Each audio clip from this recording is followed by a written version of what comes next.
How dare you do that to him? This is the truth! Really, it's okay. Maybe it was just a misunderstanding.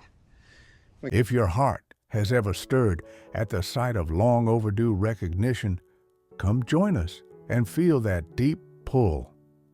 Security. We've got a fraudster here trying to claim benefits for a veteran's security. We've got a fraudster here trying to claim benefits for a veteran. The manager shouted and tore the old man's military ID card right in two. The manager shouted and tore the old man's military ID card right in two. The 86-year-old veteran stood frozen, silent tears rolling down his weathered face as customers filmed his humiliation. The 86-year-old veteran stood frozen, silent tears rolling down his weathered face as customers filmed his humiliation. What a disgrace. A woman hissed as the bank doors flew open, revealing a four-star general in a fury that twisted his face with unmistakable rage. What a disgrace.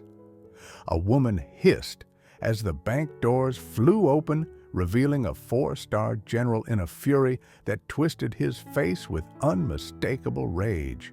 This phony veteran had hidden war secrets for decades, and the truth would crush those who dared to shame him like this. Frank Dawson adjusted his faded Korean War veteran cap. At 86, as he stepped into the First National Bank on a crisp Tuesday morning, his once strong body now moved with the steady shuffle of a man enduring constant pain from shrapnel wounds decades old. He never complained about the discomfort, not after what he'd witnessed on those frozen Korean hills all those years ago. His home was a modest one-bedroom apartment filled with carefully preserved mementos of a life dedicated to service. Every Sunday, Frank never missed polishing his service medals displayed in a simple glass case. Those treasures held stories he'd never fully shared. His only family, a son who followed in his footsteps into the military, was lost to an IED bomb in Afghanistan back in 2006. Since then, Frank lived a quiet life at the local VFW hall. The younger veterans often overlooked him since his war felt so distant. His demeanor was so reserved. When asked directly about his duty, he'd steer the conversation away as smoothly as he'd mastered it. "Just doing my duty," that's all he'd say, his eyes fixed on a distant horizon only he could see. Recent medical bills had drained his modest savings, pushing him to the brink of foreclosure. After weeks of preparation, Frank finally completed his application for veterans' benefits. This financial aid was his last hope to keep his home. The bank's fluorescent lights glared off Trevor Simmons' watch as the 35-year-old manager reviewed Frank's papers. His expression turned sour immediately. Another veterans' benefits application. Trevor's tone carried unmistakable contempt. "We've been getting a lot of these lately." Frank stood patiently as Trevor loudly questioned his documents. "These records look off. I don't see the proper digital verification code. They're from 1953, Frank explained softly. "How convenient," Trevor muttered loud enough for nearby customers to hear. "Our system isn't showing any immediate match for your service records." Emily Harper, a young loan officer, cautiously approached Mr. Phillips. "A lot of Korean War records haven't been fully digitized yet." "Maybe we can't check it right now," Emily said. Trevor cut her off sharply. "We have procedures." The other bank employees exchanged glances. Some whispered about another phony hero within Frank's earshot. Customer service kept losing his documents, requiring multiple visits. Wealthy customers were ushered straight to private offices while Frank waited for hours. "Your service cap could be bought at any surplus store," Trevor remarked disdainfully. On one visit, he signaled a security guard to keep an eye on Frank. Today, Frank arrived with all the necessary documents for final approval. Trevor examined his military ID under the bright lobby lights. "Mr. Dawson, this ID looks suspicious," he declared loudly. "The photo doesn't match our verification standards." Some customers started filming with their phones. "Sir, we take stolen valor very seriously here," Trevor declared. "But I served in Echo Company in 1952, Frank began. "Anyone could memorize details from the internet." Trevor interrupted dismissively. Tears welled up in Frank's eyes as he clutched the denial letter. A younger customer chimed in. "My dad was a real veteran." "It's disgusting," Emily whispered, as security escorted Frank out. The next day, Frank sat at his kitchen table staring at the foreclosure notices and medical bills. His previous 3 applications had been denied for insufficient documentation, even though he'd provided everything he had. When he called the veteran's office, a sympathetic but overwhelmed representative confirmed what he already knew. Pre-digital veteran records are often incomplete or hard to access. The regional VA support office has a 6-month wait for record requests. Frank simply didn't have that much time. This old veteran faced similar challenges. The representative explained that our verification system wasn't designed for Korean War veterans. Financial institutions are increasingly flagging applications from elderly veterans as high risk for fraud. National policy changes have removed document protections for pre-Vietnam War veterans. Frank's multiple appeals to bank headquarters went unanswered for months.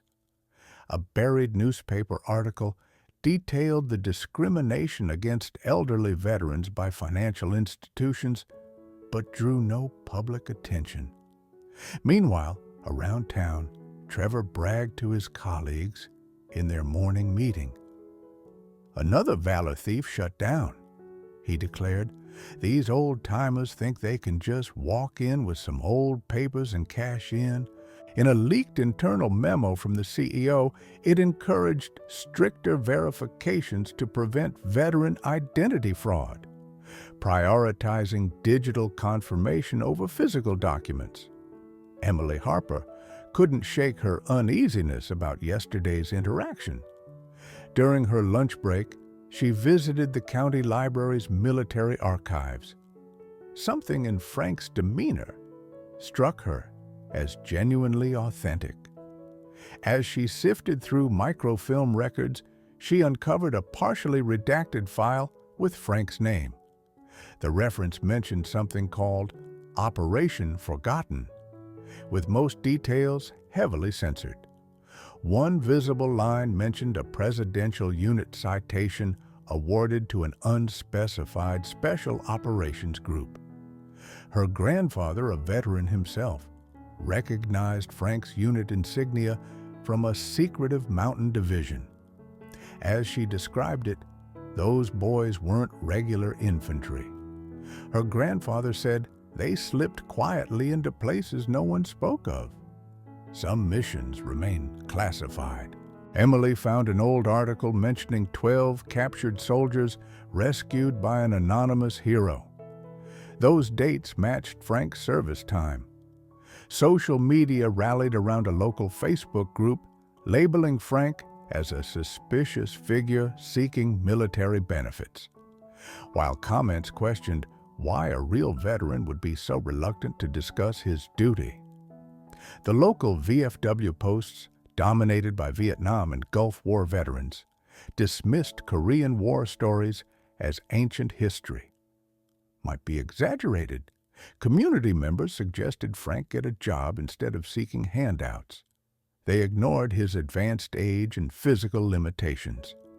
A local newspaper editorial warned about stolen valor, diverting resources from real heroes. This fueled public skepticism without investigation. Behind closed doors, bank employees called elderly applicants entitled boomers. Some customers even applauded Trevor for protecting resources for real veterans. Frank's church group refused to help with his foreclosure, citing his uncertain military status. He overheard himself called another old fake in uniform at the grocery store. A radio host criticized those seeking benefits by wearing veteran caps for sympathy. This poisoned public perception even more. Emily continued her investigation and found Frank's name in a restricted memorial list. She uncovered connections to General William Stratton, a renowned Korean War commander linked to Frank's unit. In Frank's wallet, she noticed a handwritten note he'd revealed while searching for ID. Mission stays silent, but brotherhood endures. Frank's nightstand drawer held a sealed letter to be opened only after his passing. It was his final will guarding secrets kept for decades. When Emily approached Trevor with her findings, he dismissed her concerns. Even if he served, I doubt his papers meet modern verification standards. Even if he served, I doubt his papers meet modern verification standards. Trevor emphasized, we can't make exceptions based on sentiment. Trevor emphasized, we can't make exceptions based on sentiment. But sir, what if we're wrong? But sir, what if we're wrong? Emily pressed, the burden of proof lies with the applicant. Emily pressed, the burden of proof lies with the applicant. Trevor replied, ending the conversation. Trevor replied, ending the conversation. Besides, I've already reported him to the Veteran Fraud Hotline. Besides, I've already reported him to the Veteran Fraud Hotline. That evening, Frank sat alone pondering the sealed letter in his drawer. That evening, Frank sat alone pondering the sealed letter in his drawer. For 70 years, he had honored his oath of silence on operations that never officially happened. For 70 years, he had honored his oath of silence on operations that never officially happened. Now that very secrecy threatened to leave him homeless. Now that very secrecy threatened to leave him homeless. He had survived deep enemy territory in frozen mountains, yet he might be defeated by bureaucracy and databases that couldn't recognize his kind of service. He had survived deep enemy territory in frozen mountains, yet he might be defeated by bureaucracy and databases that couldn't recognize his kind of service. How should we treat veterans from earlier conflicts whose records might be incomplete or classified? Is our society leaving behind those who served decades ago? Share your thoughts on honoring our elderly veterans. Frank returned to the First National Bank the following Monday. He carried only an old military photo, its edges frayed from decades of handling. It was his final attempt before accepting defeat.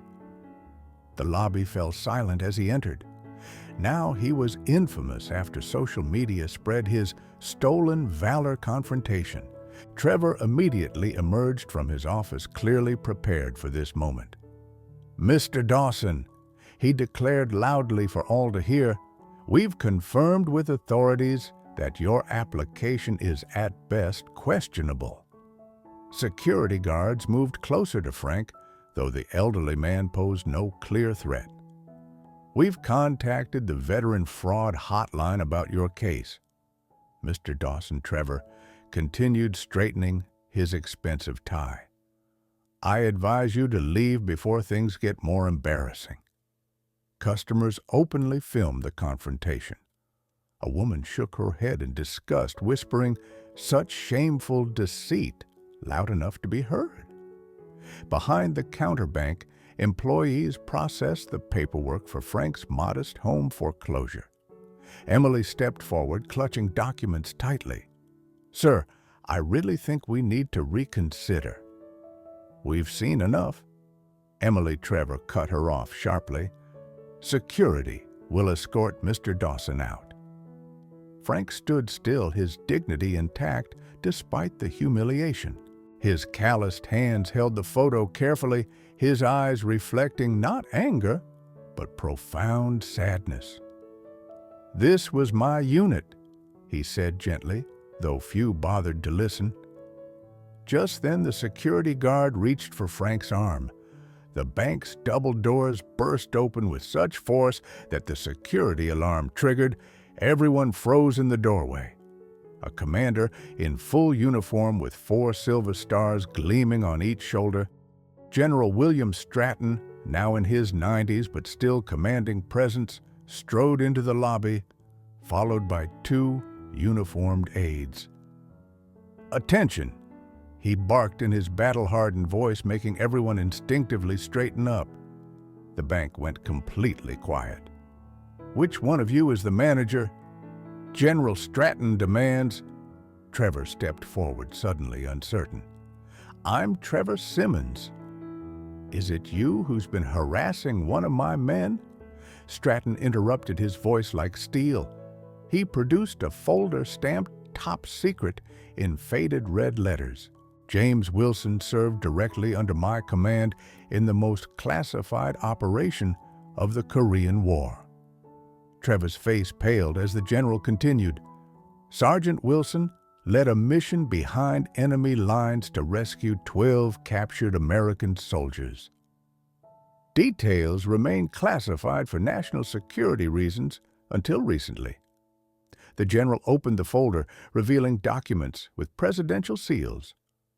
Wilson received the Silver Star in a classified ceremony at the Pentagon. His unit conducted highly sensitive operations, and their existence was denied for 70 years. He held up a photo showing a young Frank receiving a medal from President Eisenhower. This man carried 2 wounded soldiers 20 miles through enemy territory on his back. The general's voice choked with emotion as he recalled. His records were sealed by presidential order. That's why they don't show up in your database. Trevor stood frozen as the general approached Frank, placing a hand on his shoulder with deep respect. "Your file was on my desk last week when I was at the Pentagon. I'm finalizing the nation's highest military recognition for your actions." Customers who had filmed the earlier confrontation now deleted their videos in shame. The bank's CEO was summoned to the general's office and immediately issued a sincere apology. Mr. Dawson never spoke of his heroism because his comrades' missions remained classified, Stratton explained. He's kept that oath of silence for 70 years.